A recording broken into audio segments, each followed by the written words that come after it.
Good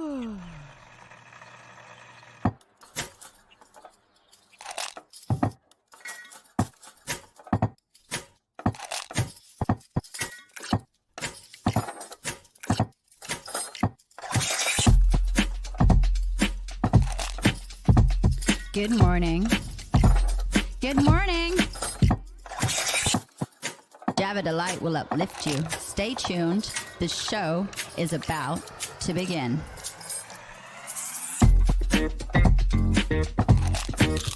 Grab your coffee. Stay tuned. This show is about to begin.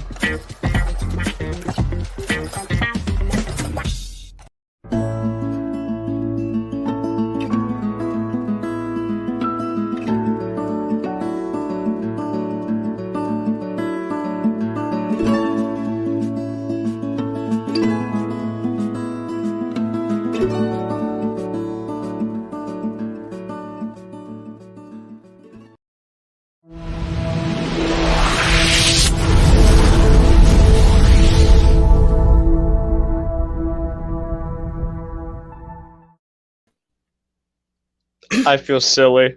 Good morning, ladies and gentlemen. Thank you for tuning in. This is Java Delight. We want to start your day with a shot of Java, bunch of good energy, and make sure you know that you are not just thought of, cared about, and loved, but appreciated and find delight in your life. Happy Monday. Gavin and I got to watch the intros twice this morning. We got all clicked through all the morning intros, and then all of a sudden Gavin goes, I forgot to hit the live button. So we are a few minutes I'm glad late. I realized that, because you went full on into the episode like you usually do. We could have gotten a good half hour into this, and we have Brett in the background. We could have gotten an hour into it before we were all like, something seems weird. There aren't any comments coming in. I literally, buddy, I was messaging Maritza to make sure that I had her, all her recipe for today, and that she had the everything that she needed for herself for today to make sure we're ready for her show, right? Yeah. And she literally is going back and forth with me. We're making sure everything's there. It's getting on a good note for the day. And then guess what happens? What? You hit live. I thought you hit live. That's why I jumped on and started talking, is I didn't even see the screen. So when you said you hadn't seen it, I started laughing. I'm like, yeah, cool. So that made me laugh. We were talking about you this morning, Mr. Gavin. We really were. Who is we? Miss Jessica Dugas and myself. Oh, okay. I thought you meant the Dugas family, or in the group chat, and I just haven't seen it yet. Yes. No. We talked about you as in on her Project Joy show this morning. Oh. Yeah. It was a great conversation too. We just talked about you being you, and how amazing you are, and how you are just a great individual who's cute and adorable. And honestly, buddy, it was nothing but good stuff. Jessica said a bunch of Thank you so much. things. I really appreciate that. Okay, good. I'm glad somebody was there to balance it out. Yeah, Jessica wasn't going to let you have a big ego about it or anything. You know, she made sure to keep you in check. I loved it. So tell me, buddy, how was your weekend? What'd you get into? What did you do? My weekend was actually pretty awesome. I'm getting a new car. I went and I looked at it over the weekend. I'm going to go to it later today, actually, to get it inspected. And if it passes inspection, because it is an old used car, it's a 1991 Cadillac. If it ends up passing inspection, then I will be purchasing that. So I'm very excited about that. I made a few plans for throughout the week, meeting up with my grandmother later today for lunch. I deep cleaned the house, which feels so good. I took the dog out for a 2-hour walk. I took Coda and I took him to Chipotle, brought his dog bowl. I love him too. He's so great. Such a good dog. By the way, I didn't tell you. I meant to text you. So I met and hung out with Gavin at his house the other day, and I met Coda for the first time because big Rottweiler and can look intimidating, but is not. Gavin comes around the gate, gives me this big hug, And I'm like, did you miss me, buddy? And he's like, no, I'm trying to make sure the dog stays calm for you. Yeah. Like, oh, my bad. Because he's very sweet, but he's also very territorial. And then with like new people and stuff like that, like I swear to God, he's gonna break through the glass to kill the mailman one day. He is like old school, hates the mailman.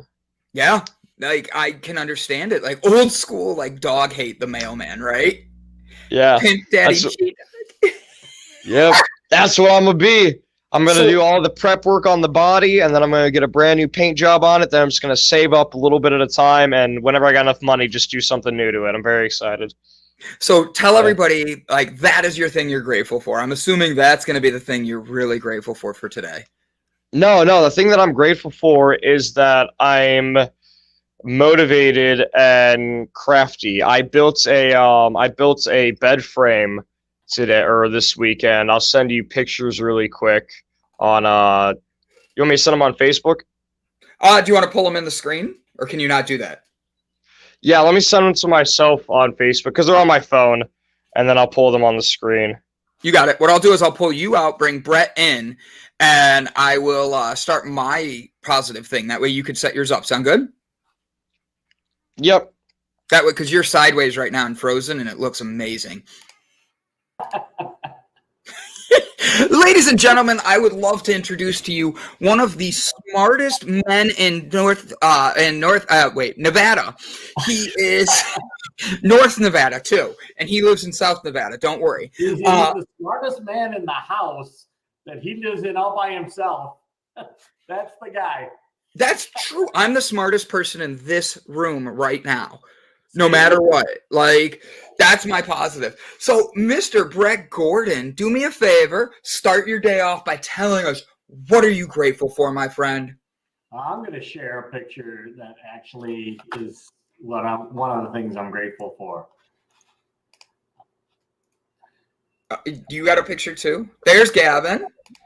Yeah, I'm right Brett. Here. Wow, Gavin, you have a picture of Brett. Where's that? Yeah. Look at that. Yeah. Gavin's got a picture of me. Hi, man. This is a picture from just like November of 2019, just before COVID really hit. I was on a trip, and this is the Potala Palace, which is where the Dalai Lamas have lived or used to live from like 1649 until 1959.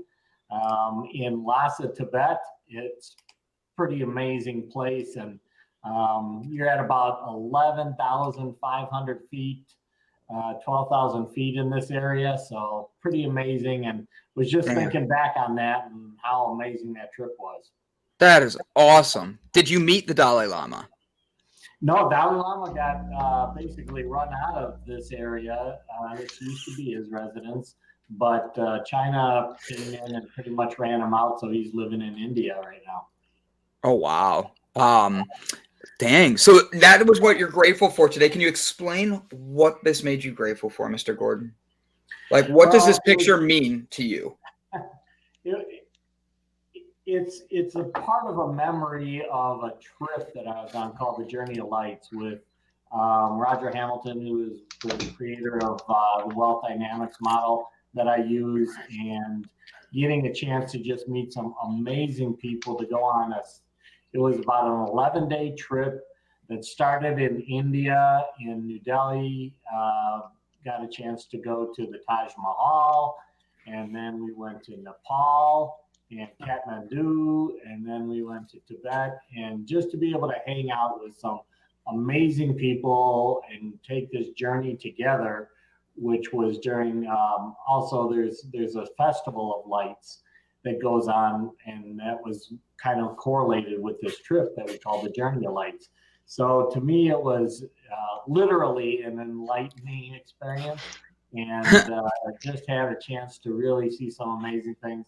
This was part of what we saw in Tibet, but one of the greatest things that happened in Tibet is that I and the group went to another monastery where the monks actually came in and gave us a prayer.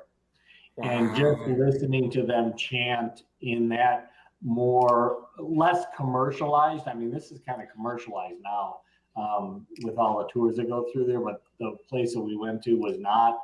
And when you were just in that room and all of the monks were chanting and so forth, it was absolutely amazing experience. And the vibrations of the voice, the vibrations of just the energy in that monastery were phenomenal. And yeah, as I'm talking about it, I'm feeling it coming back like through my chest, really, the kind of energy that you felt while you were there. And that's just one of the things that I'm grateful for in life, to have experienced and to be able to say, you know, that I actually have been there and I can draw on that in the future. So that's what it means to me.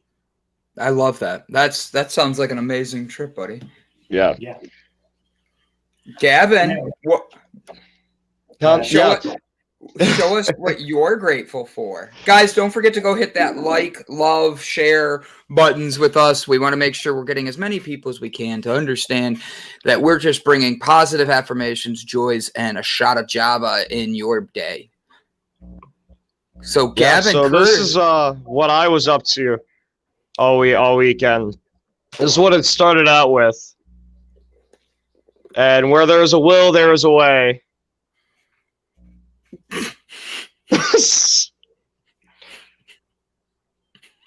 Keep skipping. There we go. Yeah. I knew it. I could see out of both my mirrors, and I could see out my rear window. So I was also going a mile down the road. It was perfectly safe. So I'm grateful I didn't die driving home. Oh my God, that is awesome. Hey, that one almost would qualify for a boarding house. Yeah, definitely. So I sanded all the wood down, and then I started to measure it all out. Did you just like lay the bed on top of the wood and then cut it? No, I laid it next to it for reference, and then like I measured it because the beds are kind of like, they're not perfect rectangles. They're a little awkward how they're shaped. Then I just like loosely put it all together, and now there it is in the basement. It's under here is completely hollowed out. I'm going to be taking some more plywood. I'm going to put it down there, and then I'm going to build crates for storage units down here. I am very impressed, Gavin.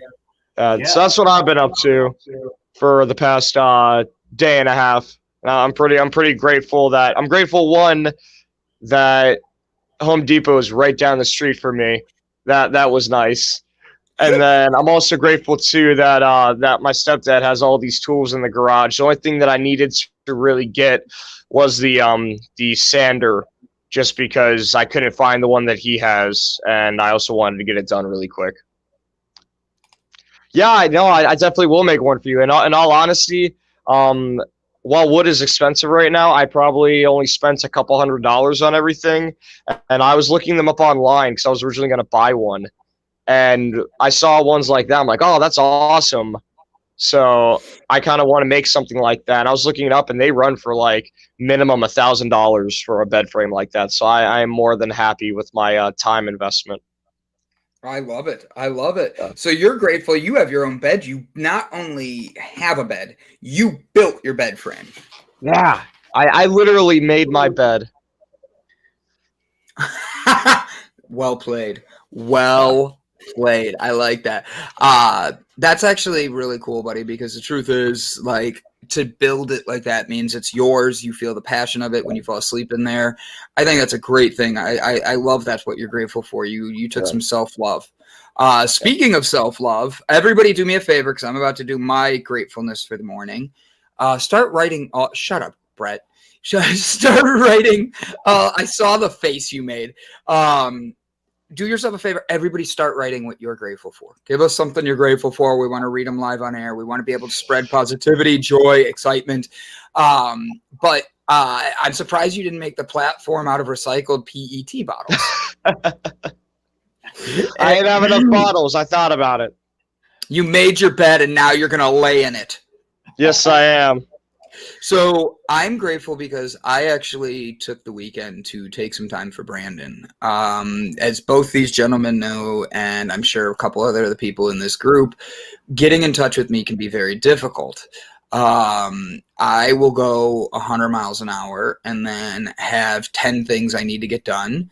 And the truth is, I always am trying. I will go from 6 a.m. till midnight, and that's not healthy. And then I always have a list of things to get done the next day. And I took yesterday, and I've moved back in with my parents for a little bit and getting myself grounded and on the right path. It's nothing wrong with Sarah in any way. Please, nobody think anything. It's just her and I are both looking at each other, knowing we have a couple new paths and I'm stuck. So I'm grateful I get the opportunity to come home as a 38-year-old and feel like a loser, but at the same time, know I'm building my best me. Yeah, caught you off guard there, Brett. The truth is, I took yesterday and I went through every piece of mail, which you don't want to know how much it was. I'll give you a clue. It took me 3 hours to open it all and organize it. And then I cleaned the entire rooms I'm in, the office I'm in. I organized those. I worked 9 hours yesterday nonstop and then the day before. But at the end of it, it felt like I had a book bag full of weight that came off my shoulders. Yeah. And I was so proud of myself with that self-love that I organized it. I have it ready. I have a game plan for today. So I'm grateful for that opportunity and that I have people in my life who understand to move forwards. You sometimes have to sit down and be still because there's a lot of time people don't realize that. So thank you guys. I did have a question come to me that I have to answer. Yes, that is a purple unicorn wearing aviators with a police hat right there. Tokyo Bento, I absolutely love that you caught that. I did that to see if anybody would catch it. It was one of those things where I reorganized some things and I laughed because I'm like, who's going to catch this? Brett, did you notice that Brian Tracy is talking about moving to Vegas? No, I didn't see it. What I Ooh. Yeah. I see. I am grateful I can finish painting my bedroom this week. Mandy Atterbury, nice. I love that you are the first comment in that's grateful because the truth is, Mandy, you're making that place yours. You're making your apartment yours. We know the struggles you've been through. We know the pain you've been through. He's gone. Mandy time.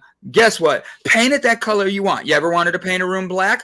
Psh, paint it black. You ever want to paint a room bright pink? Psh, paint it bright pink. Do Mandy Atterbury because guess what? No one else is going to tell you no right now. Hi. I kind of like that idea now of just having, because you've seen my house now, you've seen the house I live in. It's like very, like, for the most part, it's modern, very calm colors. I now like the idea of painting each room some, like, ridiculous, loud, bold color. So, like, you walk in and one of them is, like, a really bright hot pink. Another one is a dark black. Another one is, like, some, like, crazy yellow with purple polka dots. And it just looks like a normal house. And so you go into each room, and then you notice that you're in a nut house. Oh, yeah. By the way, Gavin's house is really organized. I didn't expect it to be as clean as it is for him being a 21-year-old. Very clean, very up to date. No TVs. He has fish tanks, and if you just grab a handful of mushrooms and you sit. And wait, that's not right. That was a joke. That was a joke. I want to no drugs in my house. None. It was literally the perfect way to set you up to watch Gavin's face turn white as a ghost. You ever see, Gavin goes, woo! No, nobody's doing that. Gavin, I'm kidding. I do have a TV. I have a TV in my room for sometimes at night I like to wind down and I'll watch an episode or stuff. So let me tell you. Uh-oh. Let me tell you something that I figured out last night. For those who don't know, which is everybody because we didn't announce or anything like that, Crystal and I have split up. I don't want to go into any of the personal reasons just because, in all honesty, it's personal and it's between me and her. We still love each other, but we just start going separate ways. We don't hate each other in any way. You know, we actually love each other a lot, but we decided that it's best for us to go separate ways. but something that I realized that she did before she left, I'm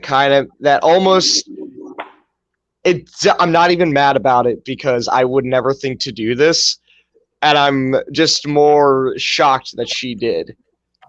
She reset my damn Roku TV. So that way you have none of her passwords. So I have none of her subscriptions. So now I don't have Netflix or Disney Plus or any of that. She had all that stuff. And that was like the one thing I was all like, damn, at least I have that. And she got it. I was like, no! I saw it because Logan was over. My brother was over the other day. And he went to turn the TV on while I was building the bed. And he's like, hey, it's not working. I go, what do you mean it's not working? And he goes, look. And I go, oh, clever girl. I have to give her credit for that. That was a very good move. No, like, it was awesome. Like, I'm not even mad about it. I think it's funny because Sarah and I were texting 2 days ago, and we're on our own different path, just like you guys right now. Yeah. We're like really being civil with one another. And she sends me a text and goes, you deleted me from the Disney Plus account. I'm like, no, I didn't. And I really didn't. And she's like, I see that I'm not on there anymore. I'm like, oh, no, I cleared everybody off because Sonny was on there. There was a few other people on there. I'm like, I cleared everybody out of there. And she goes, yeah, but I'm not on there. I'm like, no, you are. And she starts like going, I'm really not. She goes, well, I'm going to take you off Netflix. And then next thing we both are doing, we're sharing each other our passwords going, look, here's the password, log back in. I don't care. She goes, oh, here's the Netflix password, log back in. I'm like, yeah, but I want to watch HBO. And she goes, oh, here's the HBO password. I'm like, do you need another password? I need to find someone who has Hulu, because I talked to some friends. I have Disney Plus. I have Netflix again. I have Amazon Prime as well, which I didn't have before. You got Hulu? You want to let me in on some Hulu? Dude, I have Hulu, Hulu, Disney, and ESPN Plus. Yeah. All for free for as long as I have my phone with Verizon because of a special they were offering when I had it. Oh my God, that's amazing. 2 years of free Disney Plus, Hulu Plus, and we got totally distracted, but I love it. We did. Jessica Dugas. Watch out for the Hulu police and the Disney police showing up at your door.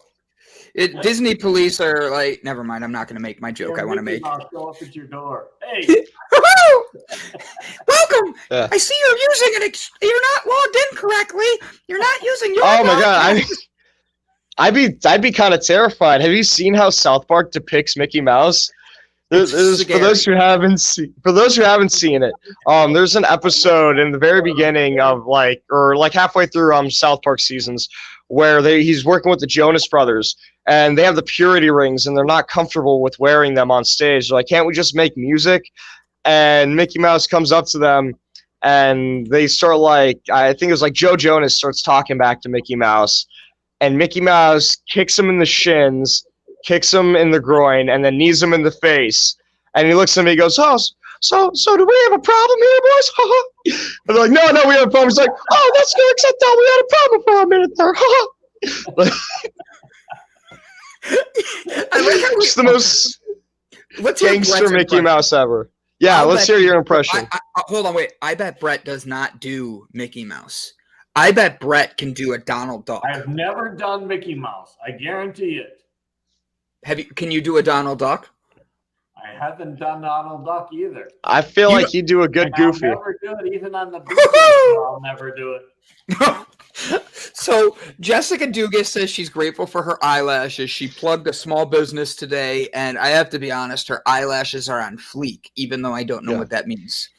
In all seriousness, I am grateful for having the last week to do some serious thinking and get back to the mindset of where I started, but now with new info. I love it.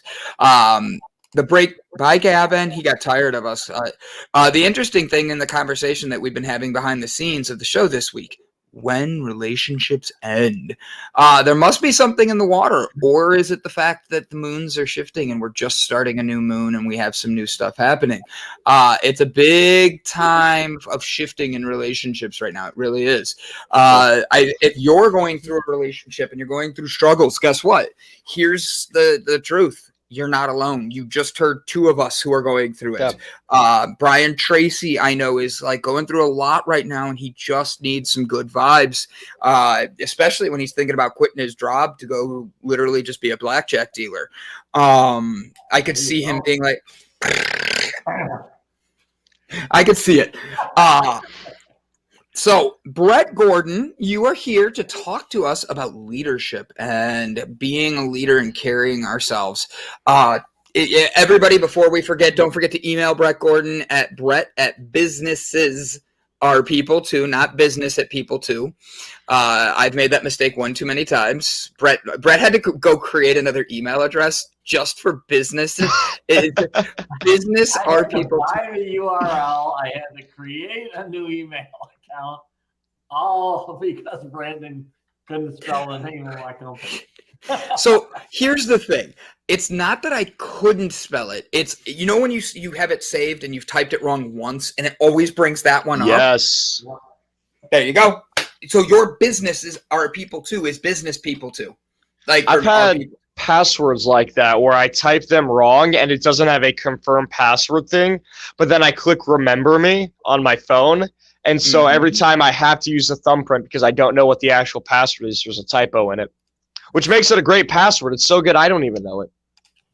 You know what? That's actually probably true. It's such a great password. I don't even know it. I like to have fun with my passwords. Like somebody used to say, like, somebody made a comment to me once. They go, the way they do it is they write forgot password and then like their birthday as their password.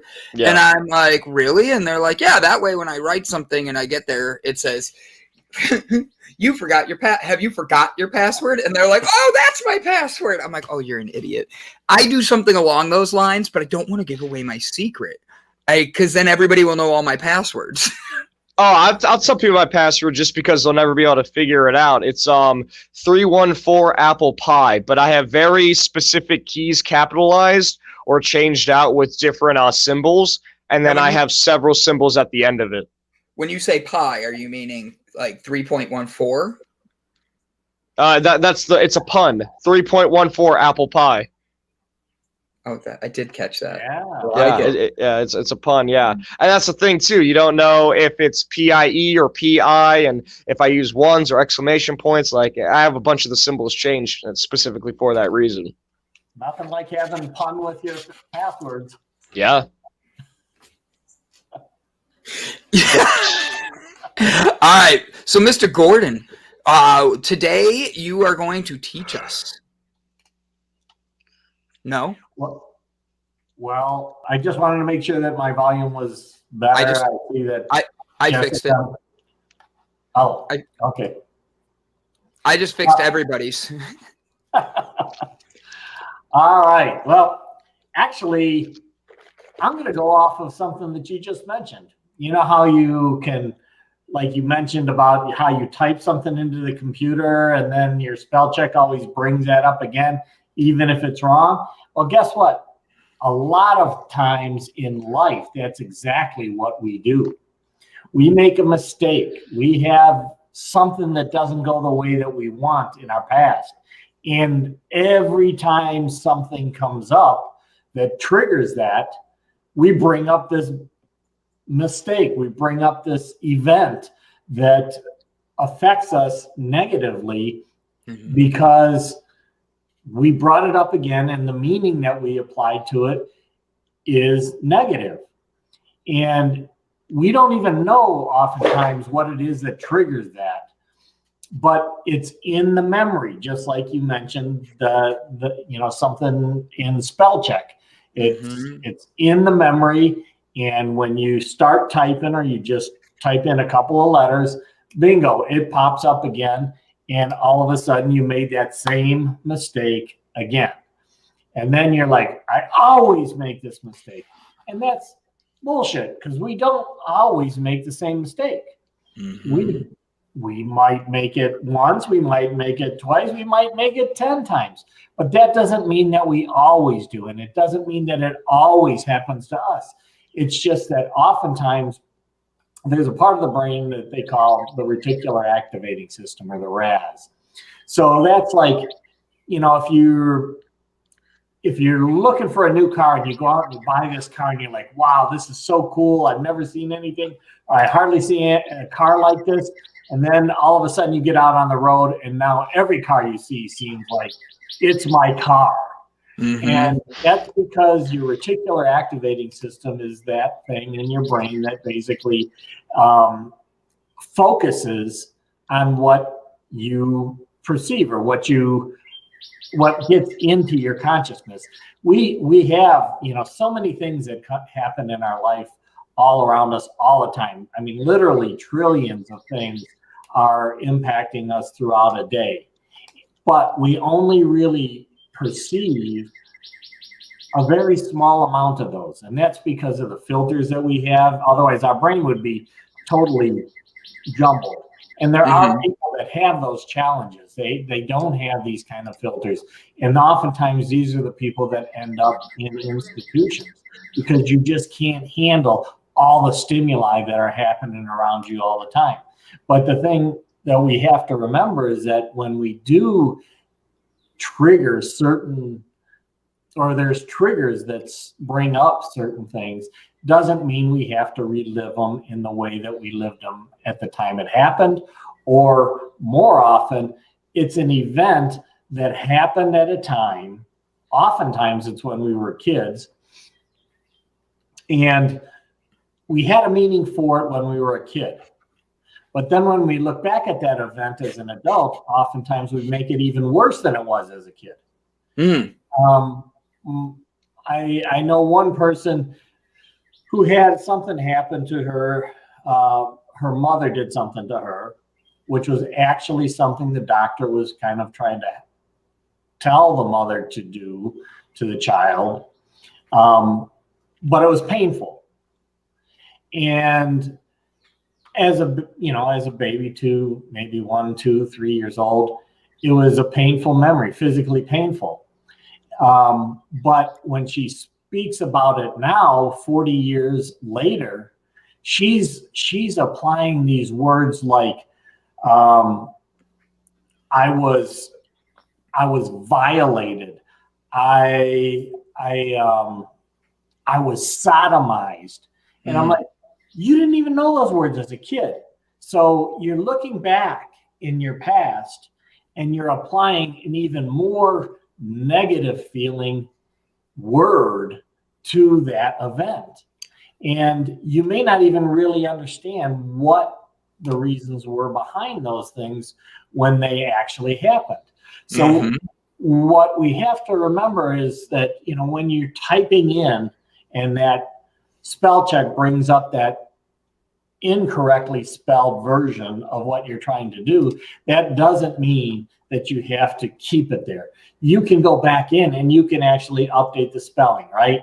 Or better yet, if you think about it in terms of the computer, you can go delete your cookies, or you can delete some of those memory things so that they don't pop up again. We can do that same thing in our life. We can go back, and it's not that you can't change an event from happening, but you can change the meaning that you apply to that event. And then the way that it impacts your life is completely differently. So if you look at it, and like in the case of this person I was just talking about, if she goes back and really realizes that the mother was doing this because the doctor said, your daughter's got this issue. If you do something like this, it may help her when she gets older. It may be painful now. And if she realizes that the mother did that from a position of love and caring, as opposed to this meaning that is been placed on it 20, 30, 40 years later because of other things that have built up, then all of a sudden, everything that happened from that event that you've applied this negative meaning to and bring it to the future doesn't affect you the same way. it can become a very positive event that mom was really trying to do the best that she could based on the information that she had at the time that it occurred. Yeah. And, we all have those types of things in our background. We all have those things that we create even today. We make mistakes. They get stuck in spell check. And the next thing you know, you go to bring it up and boom, you wrote you were actually probably typing the right word and bang, it ends up coming up wrong again. And it's like you send it out in an email and you're like, holy crap, I can't stand spell check, right? Yeah. Mm-hmm. Well, I think a really a great example and a very similar example to whatever the specifics were with that child, where clearly a doctor recommended to do something for the health of that child. And then she was upset about it later in life. I think a good example about a doctor recommending or asking to do something to a newborn baby that later in life most people aren't upset about. I'm sure some definitely are, but would be circumcision. It's something that you have no control over when you're a baby, but your parents and a doctor decide if they want to do it or not. And then you have people who grow up thinking that that's just how it is. And you have people who grow up and they find out that's not how it naturally is, and they're pissed about it, or they aren't, and they just accept it. Well, half my family is Jewish, so I was circumcised. Now, instead of having 8 inches, I only got 2. I'm sorry. That's just the way it is. Family show. It is a family show. Yeah, he's trying to make his family here, apparently. Jessica Dugas made a good point here. She says that I have experienced myself something that someone else did and they didn't feel was a bad thing, but it was something that changed me negatively. I think that the thing that's a good way of putting this, because everybody is an individual. Oh, there's my hoodie. I wondered where I threw it this morning. I forgot I threw it on my chair. All of a sudden something fell. I'm like, what touched me?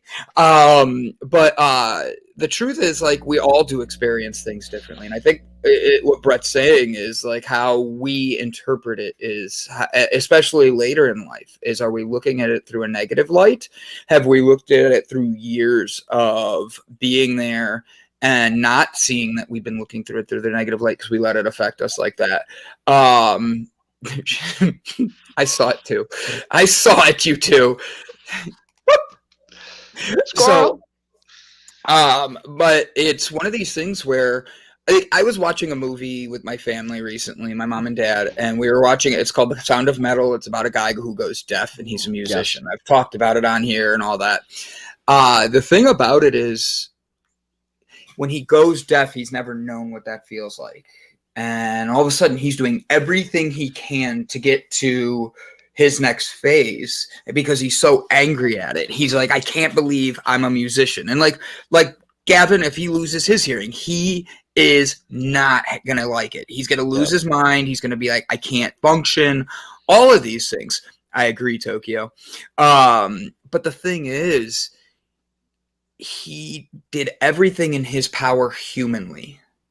But there's also that forgiveness of yourself, and the anger fades away. And when he learns how to love himself, how to understand that everybody is a little different, he needs to just take care of him in the best way he can, especially because he can't hear the advice everybody else is giving him. And that's not an insult. It's literally he's trying to learn. Yeah. And I think that with this, it's a great conversational piece. I think it's a thing that life has a way of having us see things through a negative light. I remember growing up, I looked at certain areas of my life as negative, like tomatoes. I still hate them today. But at the end of the day, everything around you plays a role. And is it you letting it affect you positively or negatively? Well, remember, regardless of what the event was, and the event can be very traumatic at the time, or the event could be very happy at the time.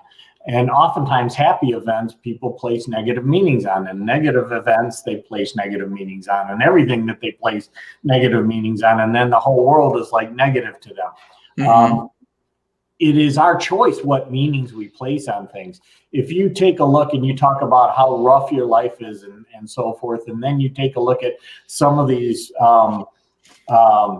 veterans that have come out of the war and are double and triple and some of them even quadruple amputees, but they're changing their perspective on it, and they're going out and they're teaching people how they dealt with it.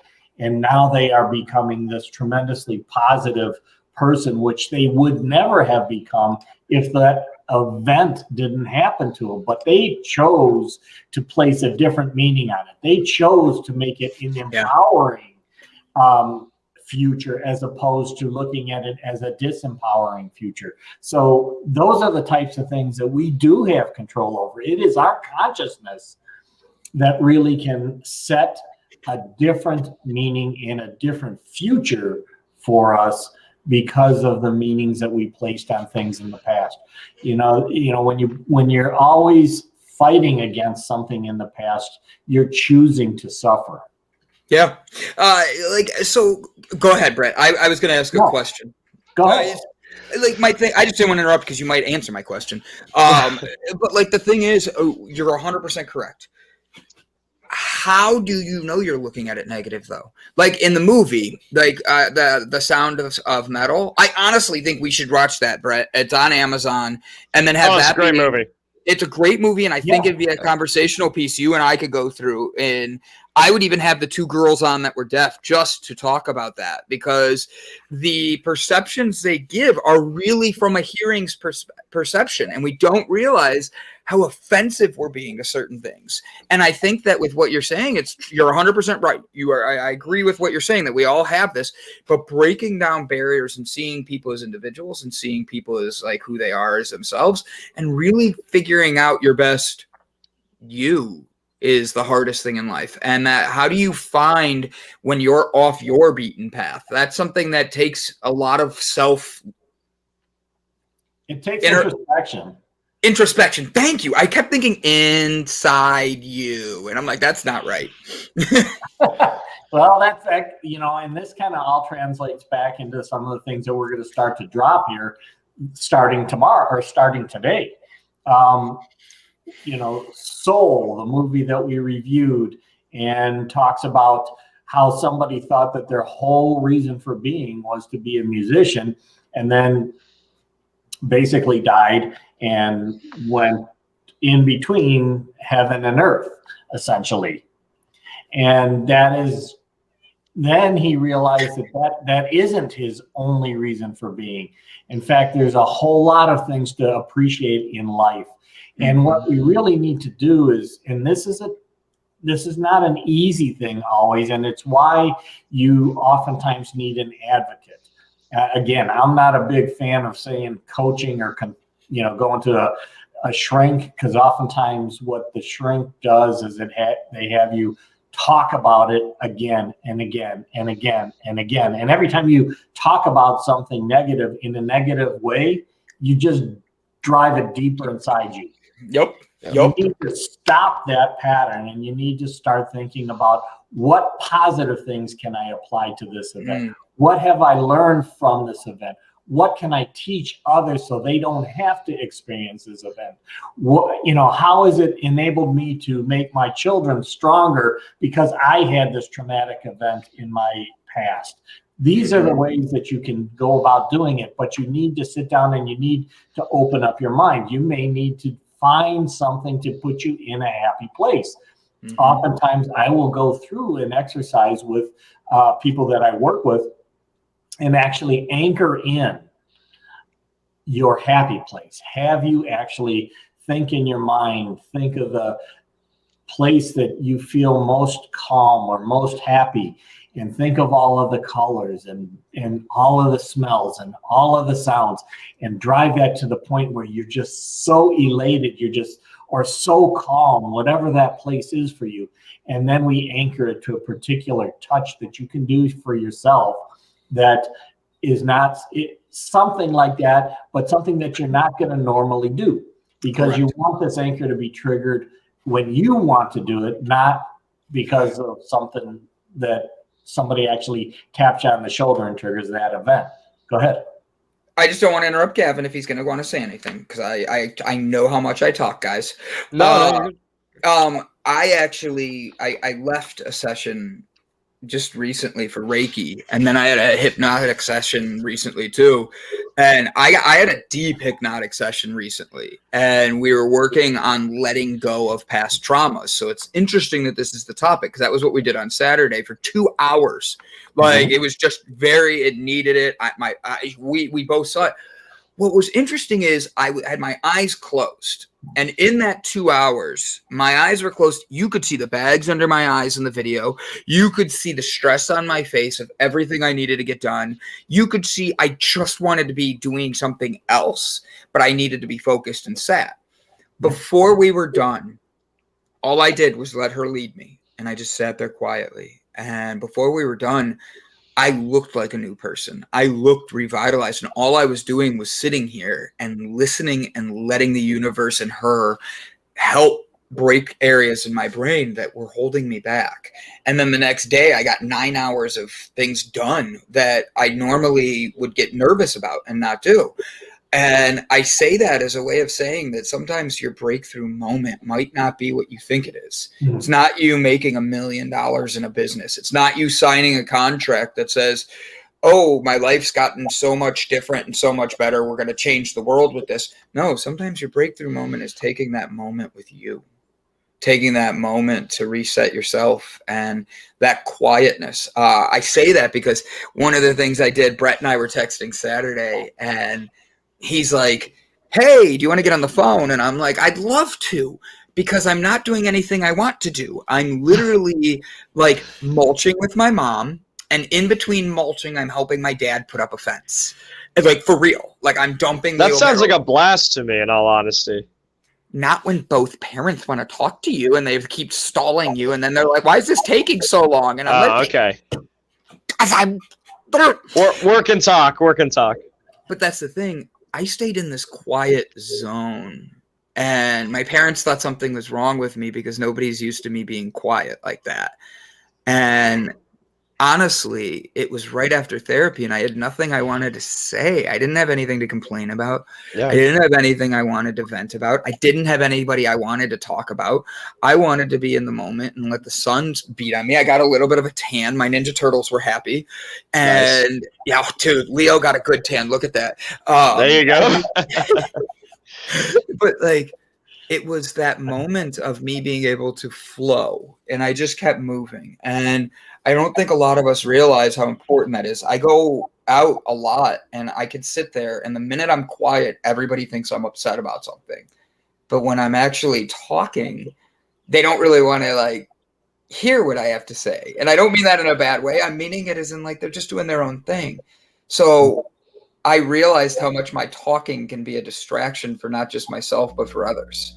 And I want to make sure I better myself to be able to always bring, yes, it is Jessica, bring my best attitude, my best me forwards for everybody, from the show to my blog to just when I see Gavin and I give him a hug. Time of peace and reflection is right.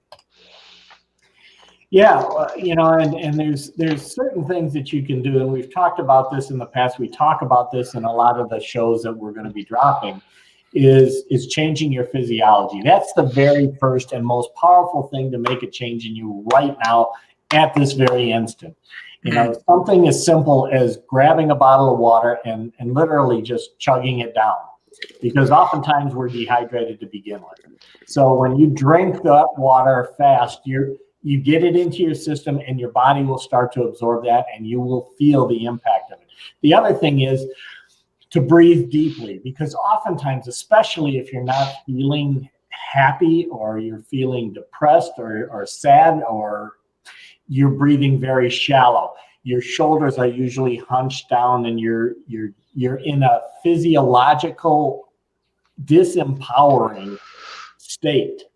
And if you raise your shoulders and you breathe deeply and you take deep breaths and so forth, you are going to change that body chemistry, which is going to change your mental state, just by doing something that simple. When people smoke, it is not the cigarette and the nicotine and everything that really makes the difference. If you think about smoking, you're taking a deep breath and you're holding it in, and then you're letting it out.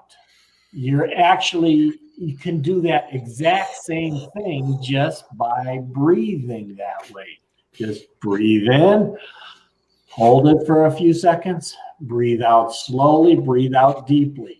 Wasn't the reason why that breathing exercise works so well is because of all the oxygen you're intaking? It's getting the oxygen in and getting the toxins and the carbon dioxide out. Yeah. Because that's really keeping your body from functioning the way it should. Actually, the trigger for breathing is not the lack of oxygen, but the buildup of CO2 in your body, in your lungs. So when you're breathing and you're breathing in a little bit more controlled fashion, you're actively thinking about it, you're breathing more deeply, and you're bringing that additional oxygen in and clearing the toxins, because about 80% of the toxins in your body actually come out through your breath. That's why it's so important to breathe, and why I'm so against wearing masks, because you need to do this in order to keep your body healthy. And sir, Aren't the mask mandates out over in Nevada? I only ask because I have friends that are out there right now for a conference, and I wonder, because at the convention center in Vegas, there's an event going on for a leadership conference, and I know 2 people there, and both of them have walked around with their cameras doing social media. I didn't see one mask all weekend, and I was like, "Oh, I wonder if it's over." And they had a lot of people. That's why I just want to ask about the mask. They haven't officially said that the masks are not needed because our governor is a wimp, but. It is something that is in the process. They have opened up the casinos and stuff to 100%, capacity and things along those lines. So a lot of that stuff is coming back. And then you got those that are saying, well, you can go without masks as long as you've been vaccinated. So just go to the casino, and when they ask you the question, say, yeah, I've been vaccinated, and then you don't have to, you don't have to wear a mask or something. And I'm being serious about that too, from multiple reasons. But so we're not. The key thing that I was getting at here is that you need to be able to breathe. You need to be able to breathe deeply. You need to do these things in order to be able to put yourself in the right mental state, to get yourself out of a depressed or sad state. These are all things that are very important. And the physiological thing is the very quickest way to be able to get yourself out of a funk. Yeah, I like that. So, but I've worked with people. In fact, I've had girlfriend that I worked with, and I would try to get her to stand up. She'd be curled in a corner in the room, and I'm like, "Let's get up, let's walk." And she's like, "No, I'm not going to do that," because she wants to stay in that state. And people are like, "No, I wouldn't want to stay in this state." Yes, you do. If you didn't want to, then you would get up, you would move, you would try to breathe, you would drink, you'd try to do something different. But, people oftentimes would rather be in the certainty of feeling depressed than getting up and trying to change their state into an area where they may not know exactly what's going to happen next. They would rather have certainty in their life of being depressed than uncertainty and possibly having a much brighter future. This was the worst time for me to be laughing, but hey, Maritza is backstage going, I love you, Maritza. It is good to see you. We'll see you soon. I love it. She's back there giving all these positive things. Brett, I think this is a great topic. Guys, whoever your favorite superhero is, don't forget to email Brett at Businesses Are People Too. You might be picked to be a part of the One Square at a Time and building your best leadership perspective, because guess what? Guess who's back? Back again? Shady's back. Shady's back. Tell a friend. Hey, Gavin, guess who's Shady's back? Guess who's back? Guess who's back? Guess who's back? Guess who's back? Guess who's back? But for real though, is go email Brett at businesses-are-people-too. That's businesses, not business at people are people too. If you do business at people are too, he will answer as well. That is my fault, but at least he has it now. But in all seriousness, guys, do yourself a favor, and Brett, I want you to stick around backstage because I have a feeling you're going to like our guest today. We have Mr. Brandon Eastman. Honestly, guys, I first off want to thank him for having one of the best names out there. Thank you, Brandon, for that. I thank your parents, I should say. Brandon Eastman helps leaders and driven achievers break through their limitations, perform at their peak, and achieve their biggest goals. He is on a mission to make a 1% difference in the world by empowering leaders to uncover their gifts, abilities, and use them as a positively impact others. He is esteemed digital thought leader and author, former sales leader, and training director of a multi-million-dollar retail company. Guess what? We're going to hire him after this to help us sell more Delight packets. And sought after performance coach. Known for his high level of energy, engagement, Brandon knows that the world is full of distractions and noises. We call them squirrels. It's more important than ever to prioritize your own mental and emotional health so that you could truly live an extraordinary life. He models his work on the P5s. I was just going to leave it as he's models. Like, that's where I was going to leave it. But I loved what he wrote here. I see him in the background, and I'm just wondering to myself, is the default characterization for Brandon's just handsome, bald, and bearded? Yes. Like if I have a son one day and I name him Brandon, is that how he's going to turn out? It's how we have to be. I love it. It's meant to be like that. His motto, though, is the 5 Ps. You ready?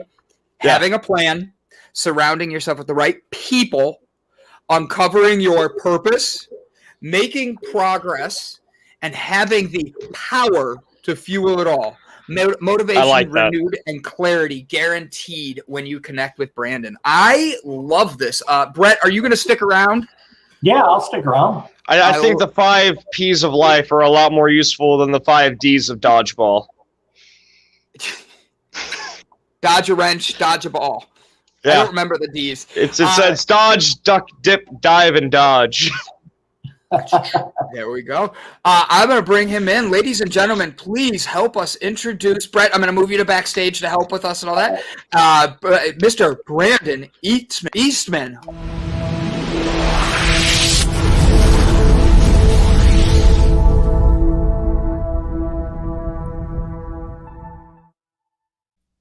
Welcome to the show, Brandon. How you doing? It is a pleasure to be here, gentlemen. What an introduction. Brandon, number one. We'll reference you as Brandon number one because this is your show. But I didn't put the 2 and 2 together that you were bald with a beard too until you mentioned it, Gavin. So that's incredible. Yeah. Well, I looked down and I was all like, huh, interesting. I actually love that you're about mental and emotional health and all that. I was looking at your YouTube, your Facebook. I was clicking on it. I have them set so I can like them in front of everybody to make them go do it too. Oh, yeah. But what I loved was when he made that joke, he had no idea. Mondays are motivational Mondays, mental health Mondays for us here. You know, we talk about mental health. I have a mental health podcast I put at 6:00 every Monday evening called Beard, Bald, Bipolar, and the Boss. So it's like, is that true? I swear. Wow. Yeah, it's because we all have our own niche. We all have our own thing, and our brains are all different. And just because I'm bipolar doesn't mean I'm going to go live on the streets. It doesn't mean that I'm a bad person. It means I might have a day where I think differently, but that doesn't mean I don't still love you. It means I have to reset, you know? And like, I read your stuff and I'm like, oh, Gavin has no idea what he's aligning right here. So I love it. No, it's great to be here, man. Great to be here. And I'll tell you that the bipolar thing, what you just said, how some days you'll think differently than other people. I mean, what day aren't we thinking differently than other people, right? But that's your own little superpower, right? That's something that you have that other people don't have. And while there might be detriments to it at times, there's also insanely high positives. Like I worked for a long time with a guy who had severe ADHD, like to the point where it like was debilitating for him in his younger ages, especially because of what society says about things like that. And now when we asked him at one point when he first got hired, what's your superpower? His superpower is ADHD. And I just thought that was the most powerful thing he possibly could have said, because we all have something that we can use, right? That's different than someone else. Oh, I love that. It's about finding your superpower. I do a race every year where we do a 5K to raise awareness for mental health awareness, and we raise money for inmates in prison to train service dogs. So like I have like 1 million onesies, 14, as a almost 40-year-old man. And for me, I always got to be ready to be Batman. You know, you got to be ready there and all that. I grab my mask just for that too. Awesome. But like, so Brandon, you're doing a lot of cool things. First off, did you ever see the magazine East Bay? No, never heard of it. It's a sports magazine from when I was a kid, and you'd order your like shoes and you'd find what the coolest like sports stuff is out there. And I kept wanting to say your name that way because all I could picture was East Bay, and I'm like, that's not his name, Brandon. Correct it. So I just was like, if he knows this. But you're doing a lot of really cool things. Your intro alone that we read was pretty amazing. I'm going to put your YouTube channel up here. Tell everybody about a little bit, subscribed, who you are, what you do, and a little bit about yourself while I share this link and help us get everybody to understand why you're changing lives and worlds every day. Well, I appreciate that. I appreciate you putting it up on the screen here. And really, just to talk about it since it's up here, the whole purpose of this YouTube channel is we upload videos every single day of the week, Monday through Friday, to help you to achieve self-mastery in the 5 key areas of life, which are similar to the 5 Ps that you mentioned before. And the videos are to help you to master your emotions, master your physical body, master your finances when it comes to money, master your relationships, and master your spirituality. And I talk about all those different things in my book called Be Extraordinary, Your Guide to Self-Mastery, which I also talk about on the channel. But really, the whole purpose of this, man, was I came from a place in my early 20s of despair. I came from a place of depression, of anxiety, where I was 60 pounds heavier than I am now. I was in thousands of dollars of credit card debt. And I was just in a rough place, brother. And it's not that I was broke. Like I was very broke, actually. It was that I was making a lot of money, but I was never taught of what to do with the money, right? We always want to, we all go to school, right? The society says, go to school, graduate with high grades, get a degree, go find a job and make a lot of money so that you can pay off your debts. And then so you can continue to make a lot of money. But school never taught us about what to do with the money, and never taught us how to save it, never taught us how to invest it, but it taught us how to spend it. Right? I knew how to buy all the guitars I couldn't afford. I knew how to buy my computer stuff and all my equipment and all that stuff, but they never taught us what we actually needed to know. So my YouTube channel is there in place of what the education system never taught us. And it's between me and experts that I have come in to talk about these topics as well. But I just want to spread the word, brother, to help people to elevate their consciousness out of this place of despair. And just like when you talk about bipolar, like so many people out there, like probably 90% of people who have that probably think it's only a negative to them that they have. And it's sad because we're never taught to find strength from what we already have. And you can find strength from even things that might appear to be negative, but really there's more positives to them. Yeah, I just want to let you know I went and found your channel and subscribed to it. I appreciate it, Gavin. Yeah, I'm really looking forward to listening and watching the videos.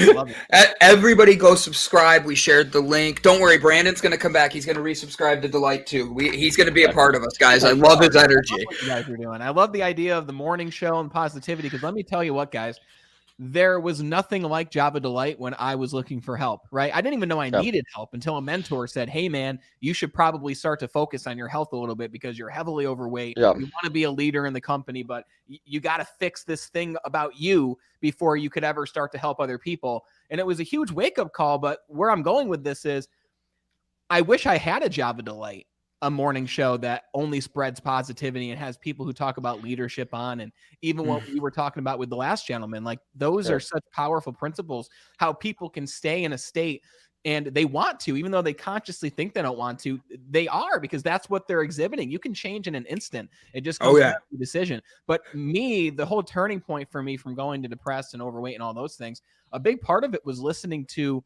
people I could look up to, like Tony Robbins and Jim Rohn, and people who did speak positivity. So I wish I had a show like this at that point in my life. So I think it's great what you guys are doing. Thank you so much. I think there really is an importance of podcasts and news shows in general, just because, one, a lot of the times people have a big idea of what they're looking for, of like, oh, I want to live a healthier life, but they don't know what that means to them.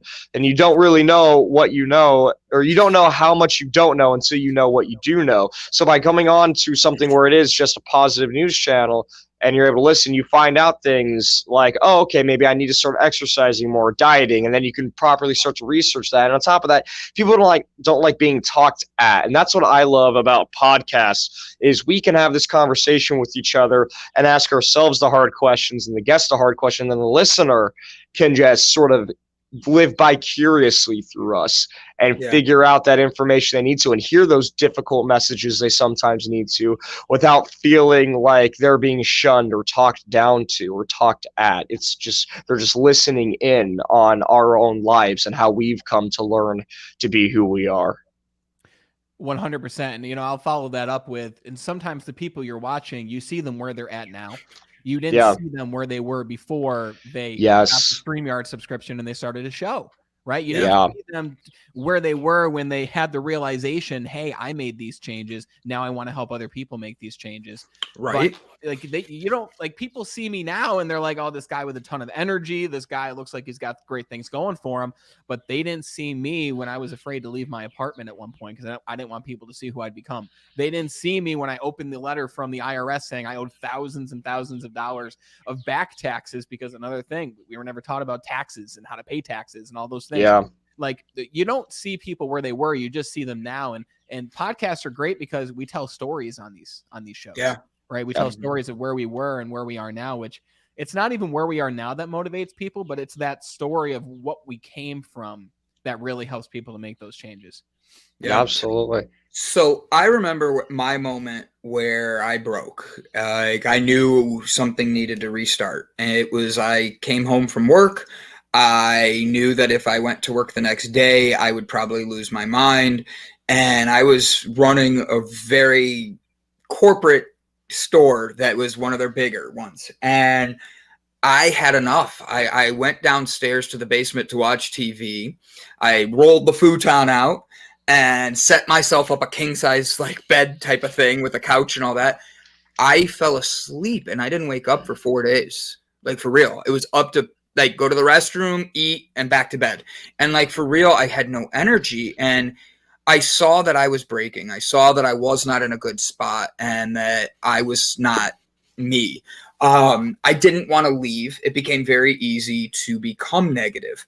When you were in that spot and the letters come in from the IRS and the credit cards are sending you things saying, hey, blah, blah, blah, you're behind on your bills. And then you get the new ones that are all like, hey, guess what? We know your credit sucks. Here's another. Use this to pay off. It's really? Oh, hey, Jason. We got someone new. Hi, Jason. Hey, Jay.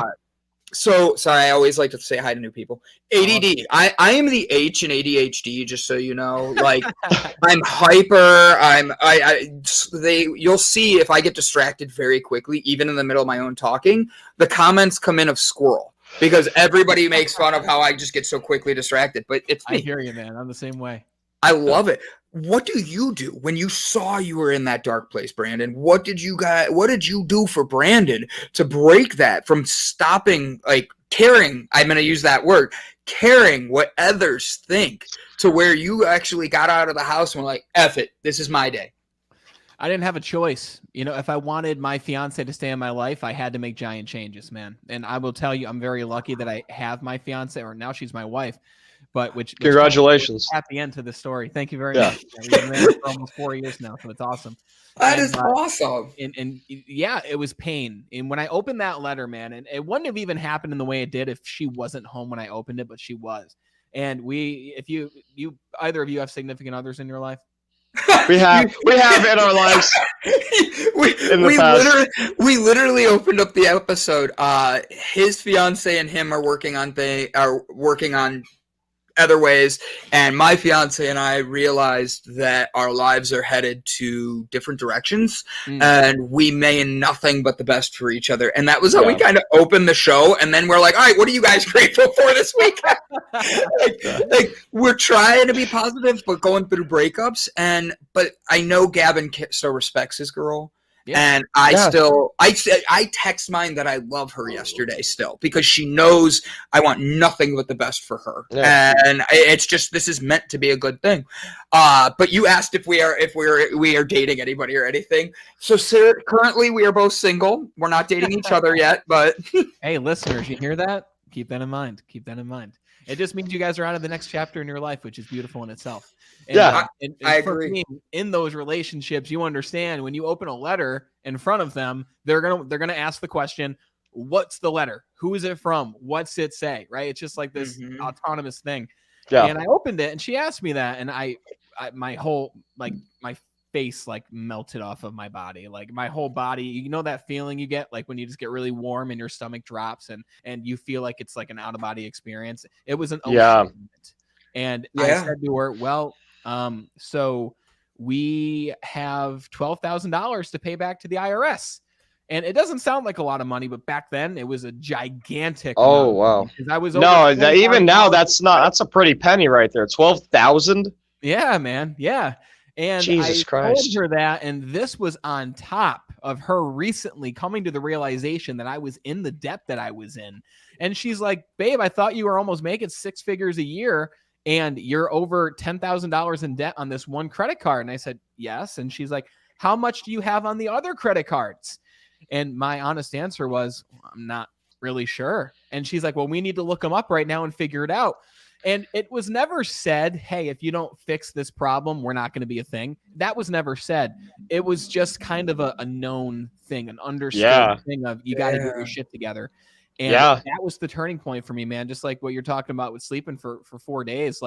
It was enough pain for me to say, I need to change something right now. And I don't think we change unless there's great enough pleasure to go towards or enough pain. And usually pain is a much bigger motivator than the pleasure of getting yourself out of that situation. Absolutely. Yeah. No, I totally agree with that. Honestly, I feel like credit cards are something that needs to be taught and stressed more in school. I feel like no matter what your mathematics class is, or you have to take economics several times, and you just need to be top on credit cards. I finally got my first credit card. I'm 21 years old. I got my first credit card from Express. It's a clothing store. I never shopped there. I will never shop there again unless it's to buy something for $5 with this credit card so it stays active. I got a shirt. I got 2 shirts. Cost me $70. I'm like, this is stupid. They're like, do you want a credit card for $20 off? I was like, yeah, I'll take it.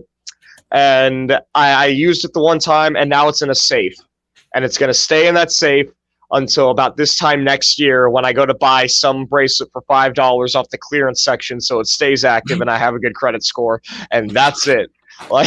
So I'm terrified to use them. Yeah. It shows me that you respect money and you respect the situation that you could get into that you're looking to avoid. My question to you is, what you open that card to save the $20 or 20%, you said, right? Is that Yeah. The $20 is what it was. Yeah. And that's your only credit card? That's my only credit card right now. Yeah, I want to build I also have a credit app that it's basically they gave me a loan and then I'm paying it back and it builds my credit score. And once I have a decent credit score, I'm going to go to a bank and get an actual credit card. I want to get it as soon as possible because for those who don't know, they average out your credit. So if you have a really great credit score with a credit card right now, and then you have that for 5 years, if 5 years down the line you get another credit card and you have both of those, then they take the average. So it's your credit score over an average of 3 years now. So I'm trying to get a new real credit card that will just be my permanent card, or hopefully permanent card, as soon as possible. and just build my credit as fast as I can, and then just never touch it, just never mess with it unless I have to. That's an absolutely brilliant plan. And let me tell you, credit cards for everyone listening, credit cards can be a great thing. They can be used for good. There's several different ways they can be used for good. They can be used for good because, one, it can help you build your credit when you're young. I didn't realize you were so young, man. So congrats. Yeah. That's incredible. Yeah, I'm 21. That's awesome. Brandon, how old are you? Don't ask. I am 24. Yeah. I am 38. I just turned 38. Are you actually 38? Yes, sir. I used to actually. So, Brandon, when you were giving, I don't want to like take over. I want to talk to you. I want to know you. But you and I have a great same story. At one point, I went through a nasty divorce in my mid-20s. I gained over like 65 pounds. I weighed 265 pounds. I had 4 chins. I couldn't grow a beard because the skin was so stretched. And like for real, I took a picture. I had a driver's license picture. And it literally, people would think I was in my 40s, and I was in my late 20s. Wow, you're so alike, brother. Not to interrupt you, but I was 60 pounds. People thought that I was 40 years old when I was literally Gavin's age, and people they said it as a joke, and to me, that like destroyed my self-esteem. Yeah, absolutely, man.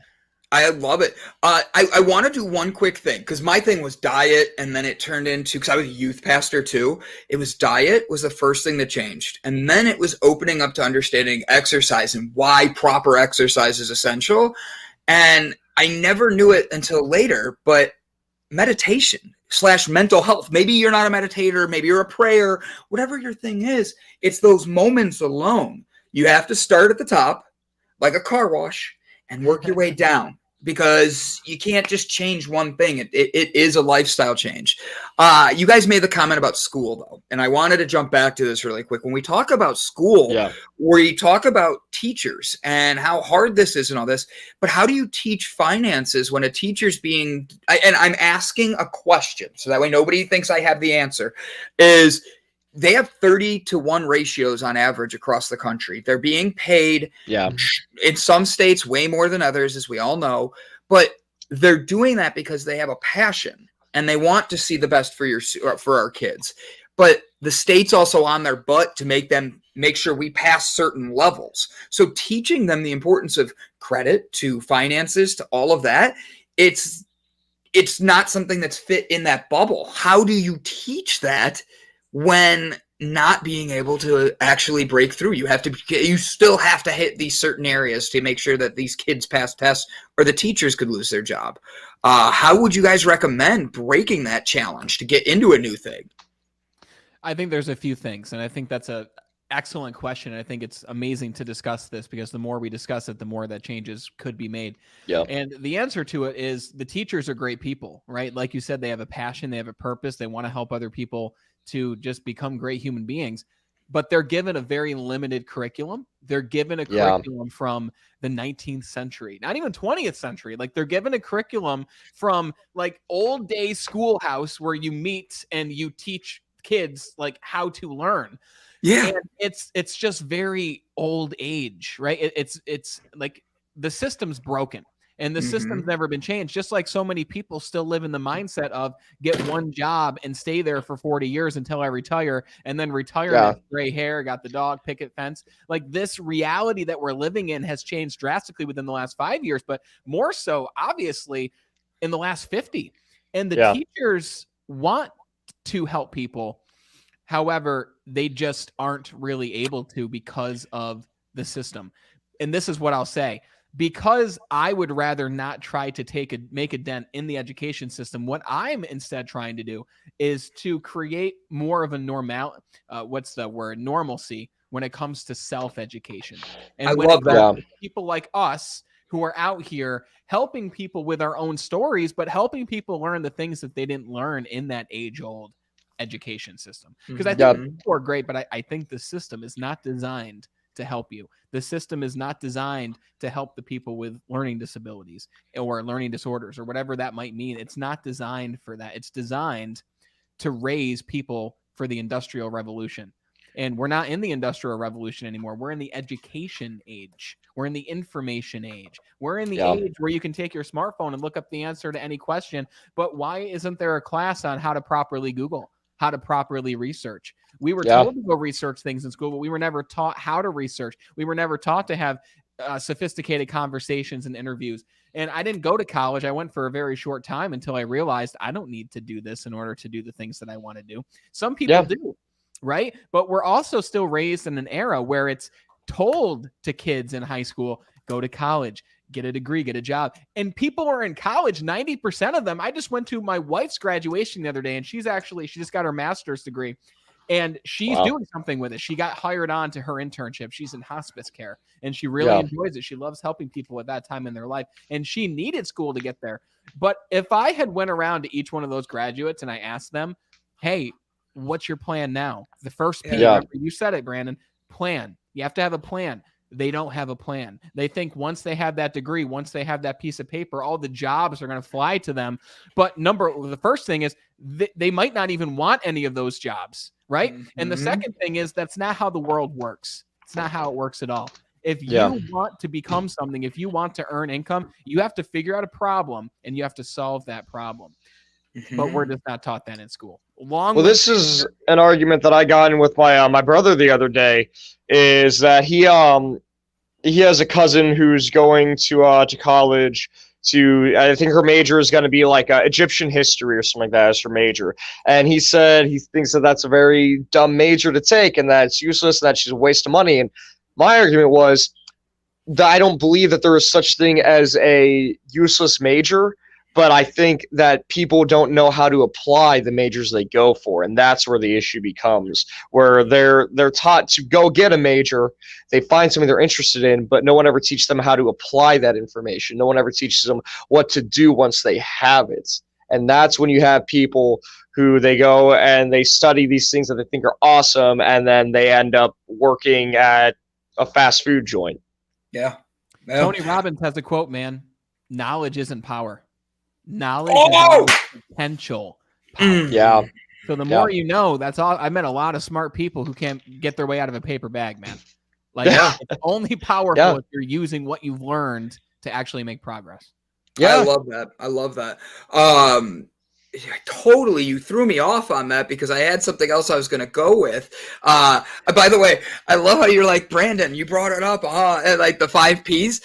That was you. You're giving yourself credit. I read your bio. I loved that, how you put that together. Like the 5 Ps of that were true because you have to know who you are. I like the 6 P would be personal knowledge in my eyes. Like, and that's just me putting my own thoughts into how I break down who I am.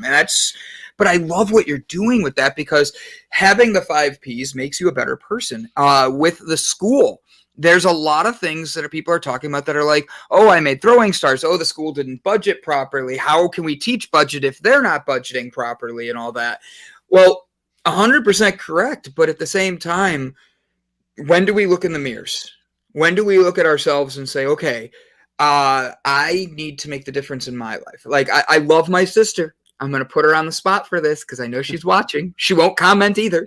But I know that she's really struggling with my niece right now. And I tell her all the time, how are you showing her the difference, not telling her the difference? You're asking her to do things that you don't do yourself. Like, how are you expecting to ever have change if you don't change? Yeah.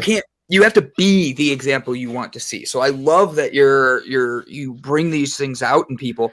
I think that having these areas like brought up are essential, because if you don't, you're just going to always sit in the same stuff all the time. And you don't realize that stepping out of it, like this is a perfect conversation for our whole morning. Like we've literally had one conversation after another like this, and it has been just uplifting.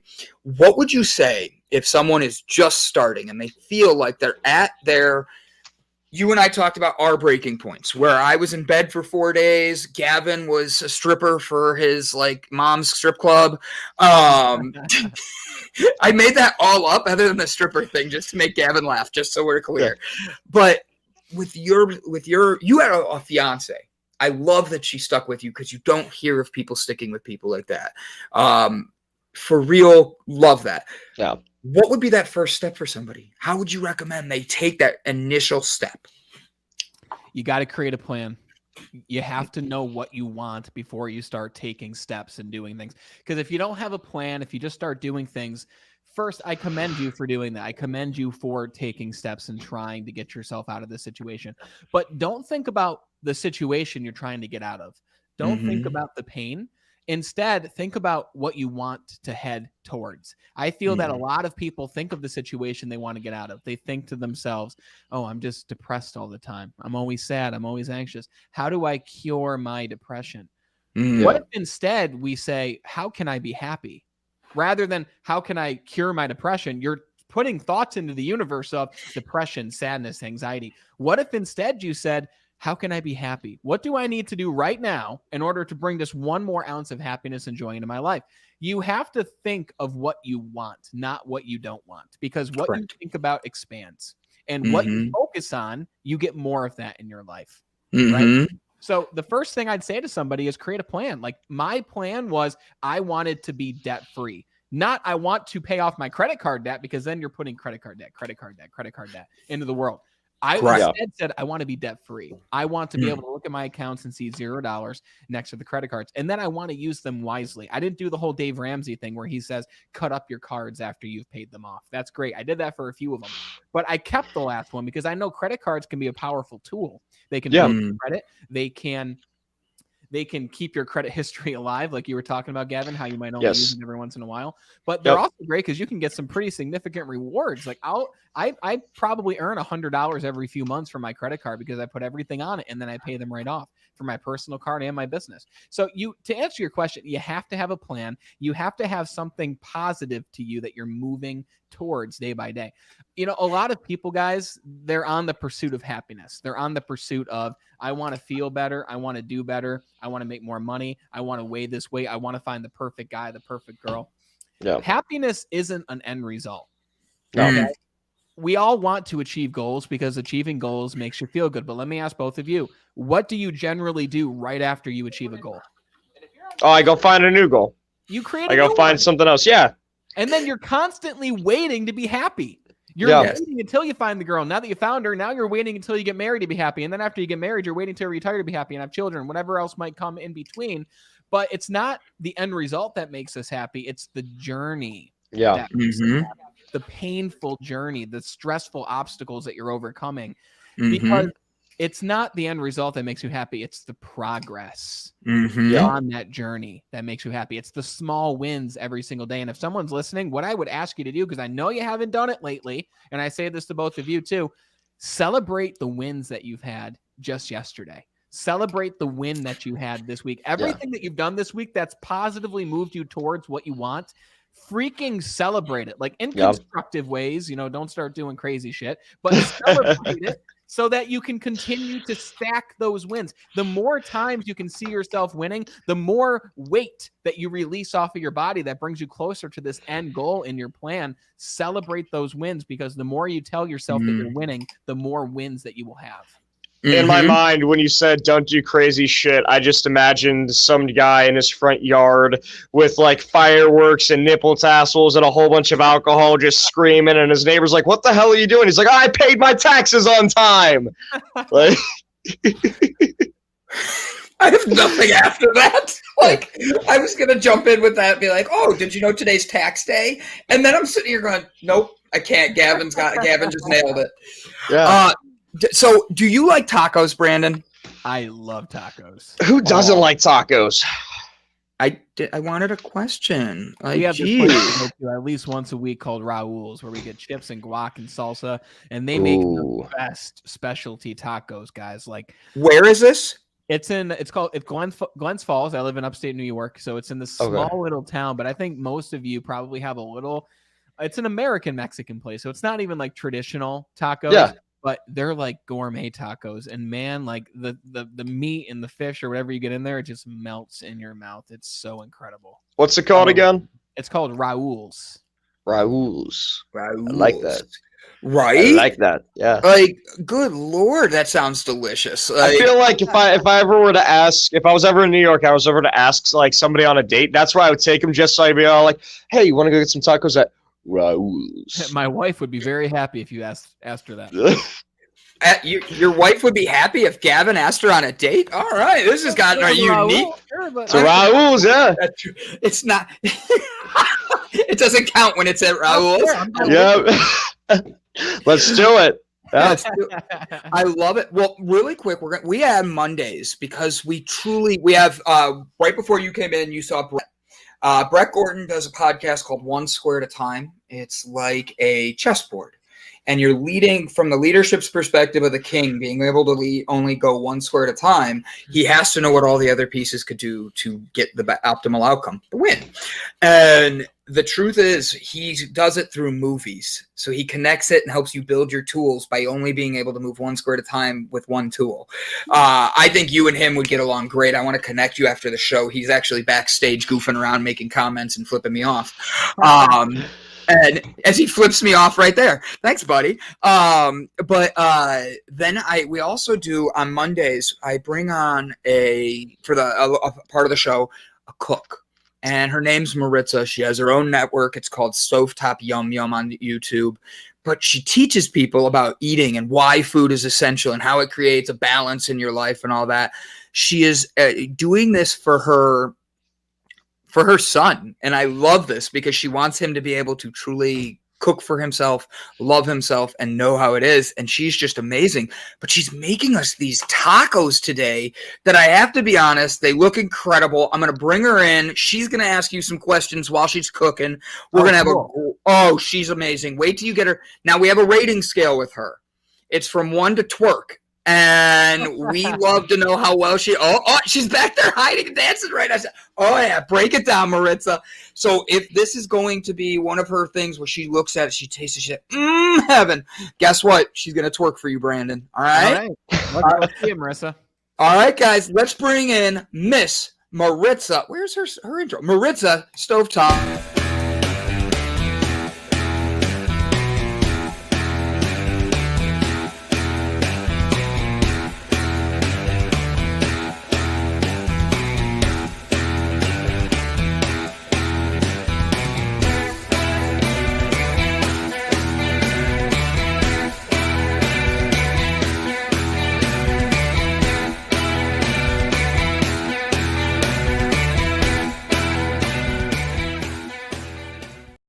Hey guys. Hey Maritza, how you doing? Good. How are you guys doing? Brandon, Gavin, welcome, Brandon. It's a pleasure to meet you. Doing fantastic. We missed you. How was your vacation? I missed you guys so much too. It was unbelievable. I felt like I was in Portofino, Italy. It was beautiful. Wonderful, wonderful. So nice. Heard you're making some tacos for us today. Yeah, I'm gonna make some breakfast street tacos today for you guys. All right. Brandon, very nice to meet you. I love your theme. I love your thumbnails. I subscribe to your channel. And I can't wait to get into it because I love what you talk about. I'm excited to hear about your tacos. I loved it. Okay. All right, guys. So here I have my beautiful ingredients. Look at what I did with the bacon. Look at this. I made little cigars in the oven. Did you pre-wrap or pre-roll them before you cooked them then? Mm-hmm. Nice. It's the best cigar I ever had. Maritza comes on. She's like, I'm going to smoke a cigar bacon. I love it. Yeah. Very simple, guys. I normally find the white corn tortillas. They have street ones that are really little, but I didn't find those yesterday. These are small. We're going to use white corn tortillas. Half a pound of your favorite sausage, which I have right here. Gavin already knows me. He knows I cheat, so I start heating everything up. Yeah. So I have sausage here. We are going to also use as garnish some jalapeno. It's optional. I like spicy. I have some beautiful radishes, which also give a kick, and we get our veggies. Cilantro. Nice. I also have some Vidalia onions and some lemon.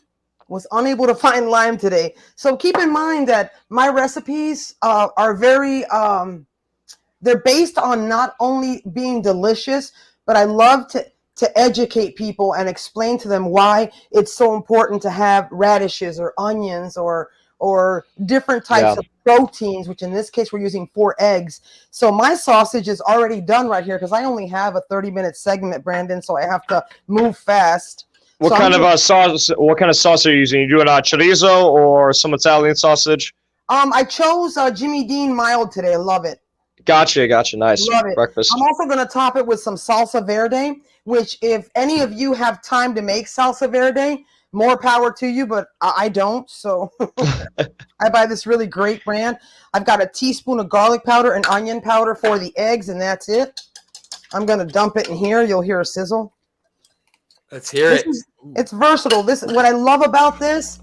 You guys know me. You know that I'm all about family. What I love about this, it's such a fun thing to do with your family, with your kids, with your spouse, all that. Yeah. And there's one thing I wanted to ask my Brandon. I don't know if you guys have noticed, and Gavin, but you like my stovetop yum yum apron? I do, yeah. I noticed you got, like, every time you come on, you have something new. Yeah. Adam, you got some sort of new memorabilia or merchandise going on. I love it. Yeah. So it's coming together very nicely. Thank you. So my as you guys know, my clothesline's coming along. You guys saw the pictures and all the shirts and all the aprons my husband and I have made with these hands. So Maritza, you're like building your empire right now. Yes. And Brandon, not me, Brandon number one over there. I'm gonna let him be number one because Mr. Eastman. Yes, yeah. Mr. Eastman. He is done a lot with business. He's a motivational leader, as you've seen. Like, what would you want to ask him, since you're venturing into your own cooking network and all that, and you're doing clothing line and all of that? What would you want to learn from him as a businessman and a leader? I think that the most important thing in my eyes, I'm a previous business owner myself as well, so you could safely say that I learned the hard way. And it's okay, because life is about learning. I made a lot of mistakes the first time that I learned from now.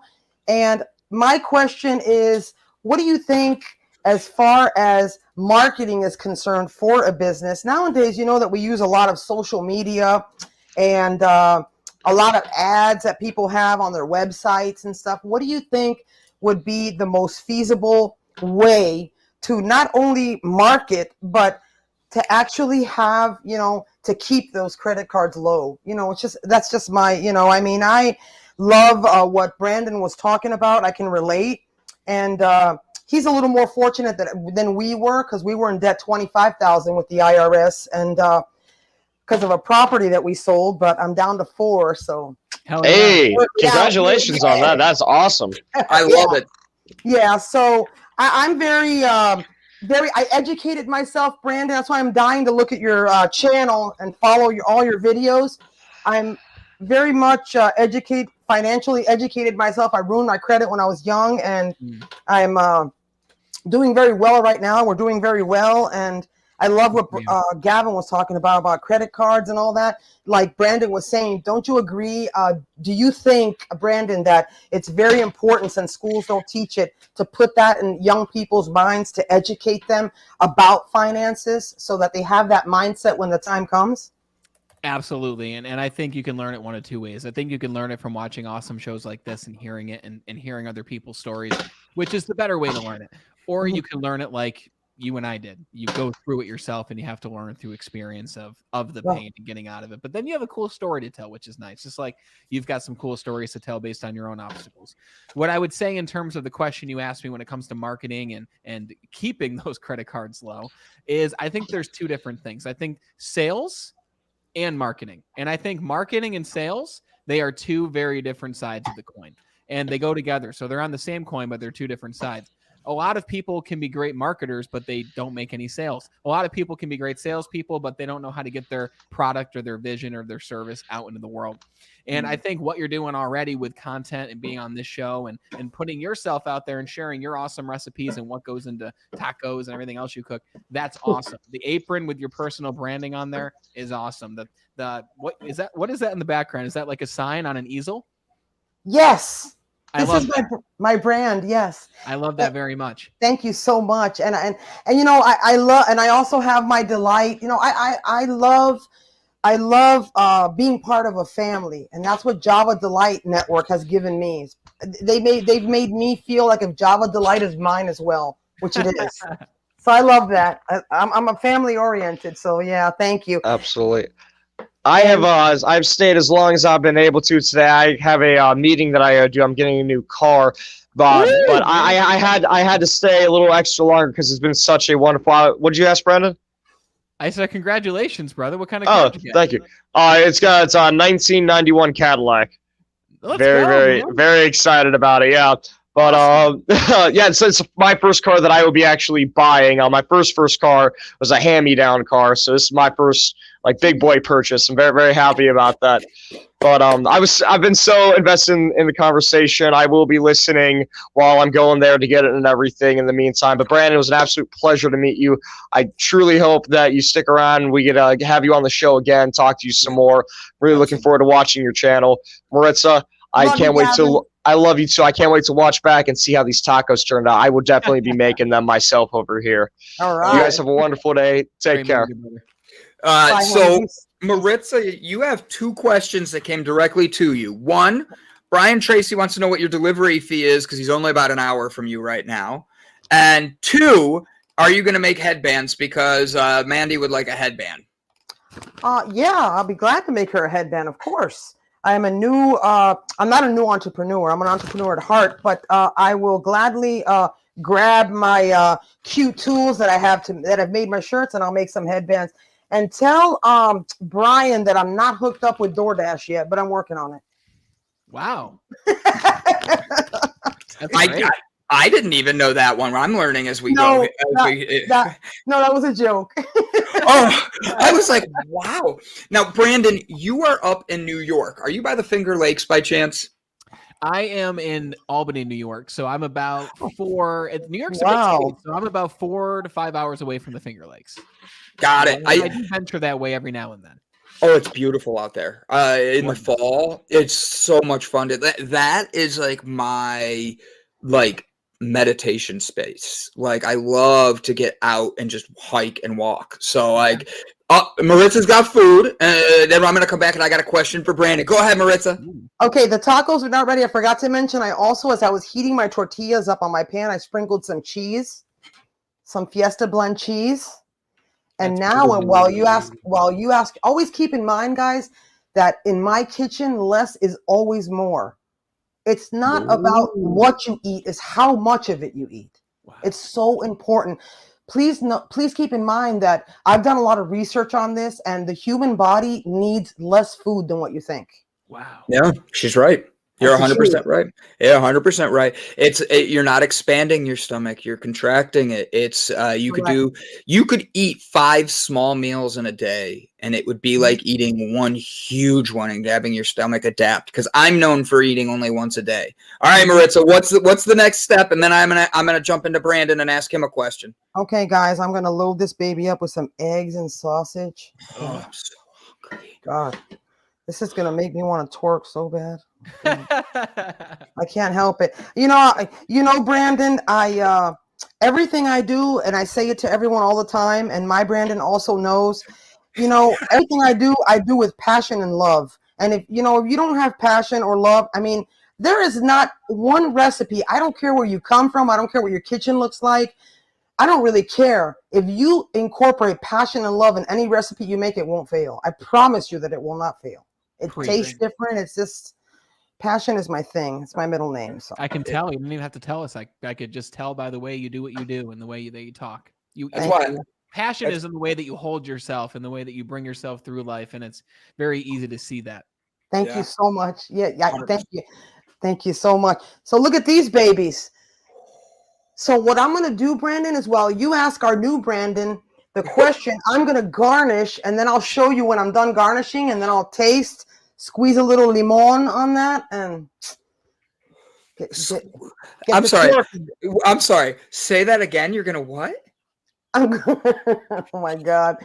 I'm going to top it with my garnishes while you ask our new Brandon a question. And I'm going to do that, and then I'm going to squeeze some limon on it, and then I'm going to take a taste, and then I'm going to do the jiggy because this smells so good.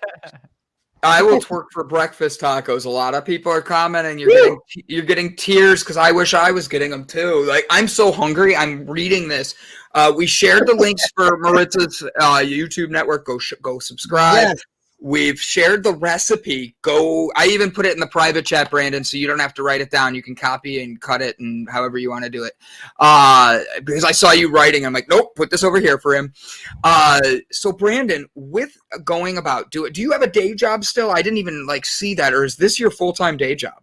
I work in sales. So I'm a sales trainer. So I work to train salespeople for one large company, but I also work with other smaller companies as well to train their sales teams. So I do have a sales job, although it's more of a part-time sales job while I help other businesses at the same time. I love that. Now you're in New York. Have you ever done CBD? So kind of, not really though. So I have, but I didn't really notice much effect from it. Can I ask, did you do a lotion, an oil, a tincture, a gummy? It was under my tongue, whatever it was. So probably an oil. Yeah. Yeah. And then you got that nasty taste afterwards. Yeah. The face said it all. So I'm going to, when Maritza goes to take her bite, I'm going to let her show you what my whole company is designed about finding your best you. In every situation, if you stay calm, you can have a balanced situation between many individuals and end in a delight. And that's why we have the Delight Network. We have my CBD company. And I just wanted to be different because I wanted people like my mom to be able to find their inner light. And that was the whole reason I started this company. And finding people like you along the way have just been huge. I'm grateful for people like you in my life, Brandon. We just met, but you come on with this energy and this joy and this passion. Mm-hmm. And then you're even patient enough while we're doing other things. We have other people jump in to cook with you and talk really quick. I just want you to know, thank you. Maritza's going to do my pitch for my CBD brand, though. That way because she does it every day. Yes. And her new box is in the mail, Maritza. I contacted them. She emailed me before the show. She's like, Brandon, I'm almost out of Delight. I'm like, I got you. It's I'm suffering here. So Maritza's going to do a pitch. Go ahead, Maritza.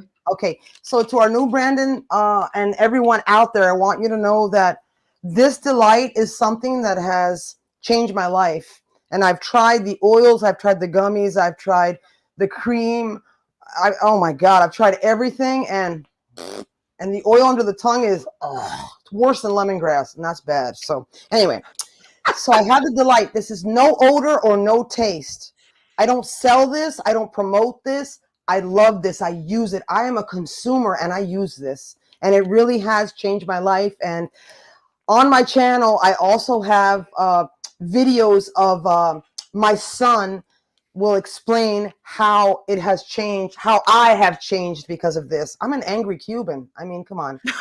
People are loud. I can get really, really loud, but no. Sorry, guys. My grandmother would be rolling in her grave right now if she saw me doing this. Don't use your teeth. Yep. So I'm going to show you guys this beauty, these beautiful street tacos with my delectable pork cigars. Sounds horrible to say that. I know a lot of you are vegetarians. I don't mean it in a bad way. Are you a vegetarian, Brandon? No, I do enjoy some good meat. Yes, Brandon! I didn't expect that. Sorry, guys. First, I want to get a close-up of these beauties. Look at the color and the beauty of this. Look at that. Wow. There's so much in there. I love that. That garnish just changes everything. Isn't that pretty? The colors? So good for you, too. And you also get that bite from the radish. Oh, my God. Maritza, how long did this take you from prep to plate? It took maybe 10 minutes tops to prep and 10 minutes to plate. Wow. And now you have a good meal that's going to taste absolutely amazing. We're going to find out in a second if it tastes amazing. Yeah. And it was so simple. There's not even a huge cleanup. Do you that's why we have Maritza on. Her son, Carlito, is just at his 13th birthday. Those look amazing. Wow. Brian Tracy, make an extra turn and drive that hour to go get these with Maritza. Yeah, Brian. It looks like it would be worth it. All right, Maritza, do your thing. Tell us about you and what you're doing. Loud Angry Cubans is going to be the name of my new band, according to Brian Tracy. Yes. Okay, guys, I'm going to lower my camera because I start getting shaky. Brandon, just so you know, I start getting nervous because I already know how this is going to taste. So hold on. All right, so I'm going to sprinkle my CBD. Can't do without it. Wow. I'm going to put some of that on my finger. Do you guys see that? Mm-hmm. I do it all the time because I'm just so like surprised, like shocked by it. CBD tastes like nothing. Wow. I kid you not, like nothing. So now, guys, I'm going to sprinkle some limon. We got some cheese down there with our crispy tortilla, our little radish. Look at that. How does that look? Mm. My little taquito. So now I'm going to hit it. You ready? Oh my Ready. God. All right, here goes nothing, guys. Oh, my mouth. You can hear how good it sounds. Like you heard the bite go, oh, yeah. Like, uh-oh, man. Don't choke. Ay, Dios mío, padre. Jalapeno smokes coming out my nose. Oh my God. The freshness of the cilantro and radish. I'm an herb girl in a good way. I always say that any hearty recipes that you make, fresh herbs on top will make the difference. It just pops in your mouth. So delicious in that crunchiness of that bacon. Should I rate it? Yeah, 1 to 10. 1 to twerk. I'm sorry. Yeah, Get it. I'm not a good twerker though, but it's good. Ooh. You are the best twerker we have. My God, you guys, this is so delicious. I hope you guys try this. Make sure that you go. I'll have it on my channel this afternoon. Make sure you check out my channel. I have such delicious international recipes from African jollof rice. I've been all over the world for food, and it's a hobby. I love to cook. So I have a lot of beautiful recipes and other taco recipes, and I hope you check it out, Brandon. And just give me a second. No, take your time. So, Brandon, I know, me too. I'm like, I wish she'd just like send it to me, and I have to heat it up when she gets here because she's in Florida. I'm in Ohio. So, Brandon, so I am going to pull up Brett Gordon. I told you he was backstage hiding. And what we're going to do is we end every episode with speaking positivity and like literally speaking over everybody's life. So what you'll see is I'll go first. I'll make Brett go second, Maritza third, and then you're going to take us out with leaving everybody how you want to literally change the world, whatever that may be. So I'll go first, like I said. Here we go. Boom. I literally want to thank everybody that participated today. I am grateful. I am honored that you would choose to watch Java Delight with us, and know that we're all out here doing what we can to bring our best selves to everybody. We want to be able to just let you know that you are loved, you are appreciated, and you are you. But the thing is, we can't fill that love that you're looking for. Only you can. And we are here to just provide options and opportunities. Guys, go subscribe to Brandon's channel. Go subscribe to Maritza's channel. Follow Brett. And then be able to open your boundaries of who you are. Brett, you're up, my friend. Love it. Well, I'm going to kind of go in line with. Can you hear me? Yeah. Oh, yeah. Sorry. I got a message that said your mic isn't working. I was like, what? I'm going to go with the theme of soul, which is what I'm going to put in the chat box right now. It is dropping the video that Brandon and I have done for One Square at a Time around the movie Soul. Watch it, and we will be talking more about this on Thursday, actually, with the audience. So take a look at it, watch the movie. It's really about like what Brandon Eastman was talking about, and that is it's the little things in life that you need to learn to appreciate. When you appreciate those little things, everything else starts to look brighter.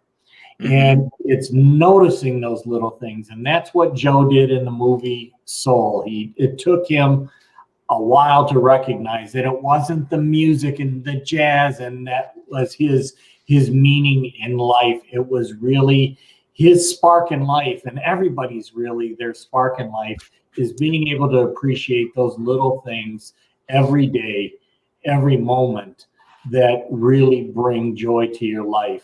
It's not the end state, it's the path. It is the passage along the way. Very well said. Very well said. Maritza. Thank you, Brandon. So guys, I just want to start off today something different by saying that always remember that to be a good leader, you have to learn how to follow first. Always remember that.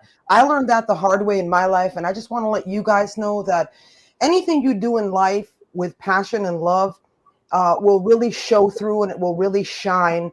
And always remember that in order to succeed in life, part of success is failure. And I maybe said it wrong in that way. I didn't mean failure, but making mistakes. How can we learn? How can life teach us if we don't make mistakes? So you need to have a lot of patience, have a lot of love for yourself, and always know that I'm here and I love you guys. I mean, I show love through my food, but I also show love through my personality and who I am. And my life hasn't been perfect either. I've had my issues, depressions. I've had all that in the past. You know, my God is good. And I will tell you this right now. Always remember, live, love, laugh, and make sure that you eat these tacos. Yum. Brandon rocks. I love Brandon, the new Brandon. I love you too, Brandon. Maritza, you are a breath of fresh air. Isn't she? She's incredible. Just so positive and joyous. And I love what you mentioned about failure can lead to success, because I bet you've made a lot of tacos that didn't taste nearly as good as the taco that you just ate a few minutes ago. And all those failed attempts or lesser attempts have led you to now where you just created the golden taco, the taco of all. So I respect you for that. My mission personally is to help the world improve by just 1%, make a 1% difference. And the way that I plan to do that is to make a 1% difference myself and to continue to grow and improve. And the way that you can do that is to do the same thing. Like you were saying earlier, Brandon, with your sister. The number one way that we can make a difference isn't talking about how to make a difference. That's very helpful, but it's doing. It's actually being the person that you want your nephew, niece, son, daughter to be. It's being the change that you want to see in the world. And for the person who's thinking to themselves, well, I don't really know what that change is. I don't even know what path I would take. My advice to you would be, number one, pick what you want. Anything. Pick something that lights your fire. Pick something that gives you that feeling, that fulfillment, that passion, like what Maritza was saying earlier. Just pick something that fills you with joy. Understand why you want to do it. Why is that thing important to you? What difference will that thing make? And then the third thing is start doing. Start making the tacos. Start the podcast. Start the show. Start helping leaders help other leaders. Just start doing whatever it is you want to do. Just one thing each day. Just do one thing starting today that will help to move you in the direction of where you want to be. It's not about doing 50 things at once. It's about small actions over time compound to a greater result. And the fourth step is to continue to adjust your approach. When you're not seeing the results that you want, when the tacos don't taste as good as you wanted them to, make more, make different ones, try a different recipe, try adding a different garnish or a relish or whatever it might be. And then once you do all those things, this force that you might call God, this force that you call the universe, infinite intelligence, will come into play to help bring you exactly what it is you want. But you just have to create a plan and start now. Love that so much. What a great episode this was. What a way to start your Monday. Get your mind in a good mindset. Get ready for a good one. Don't forget to go give Brandon a follow on Facebook. Also subscribe. I'm writing that here. Oop, no, I'm not. I'm just typing to myself. Subscribe. There you go. So it didn't send it. There it goes. That was weird.